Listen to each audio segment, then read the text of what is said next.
And people often ask, is it a sin to drink wine, or is it a sin to smoke weed? And usually when they ask questions like that, they are really looking for a rule, something in the Bible that says, yes, it's forbidden, or no, it's kind of fine in moderation.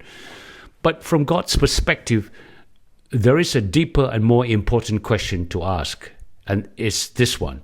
What does this do to me, my mind, my body, my connection with God and with others? You see, God's law aren't just a list of do's and don'ts. In fact, they are the very principle that life is built upon. What I would call life-giving design laws, like the law of gravity or the law of love and law of truth, law of freedom. They are all life-giving. They're not imposed from the outside. They describe how life and health actually work. So when we bring substance like alcohol or weed into our bodies, we're not just breaking a rule, we are violating God's design for our wholeness.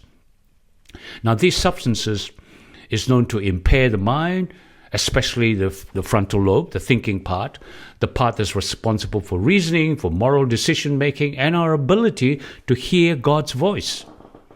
Now, God has warned us in Proverbs 21, and I quote, "Wine is a mocker, strong drink is raging, and whoever is deceived by it is not wise," unquote. Now, Jesus didn't come to give us permission to harm ourselves in moderation. He came to heal, he came to restore, he came to bring us back in harmony with his image. Now, think of this way. Would you put diesel into a car that is made to run on petrol? Of course, you would say no. But why not?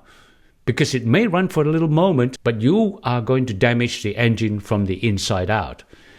And it's the same with us. Violating God's life design laws for us, it's not just breaking a rule. It is worse. It breaks reality itself. It breaks us. It damages the image of God we were created to reflect. So from God's view, sin isn't about offending a rule keeper. It's about moving out of harmony with how we are designed to work. And anything that harms the mind, the body, or disconnects us from love, from truth, from freedom, is by nature sin, because it leads to death if we don't do something about it, and it leads to separation from God. See, God's not trying to control us. He's trying to heal us. He's trying to wake us up. So instead of asking, is this allowed or is that allowed? Let's start by asking, does this choice of mine restore God's image in me? Or does it damage what he designed me to be in the first place? Amen to that.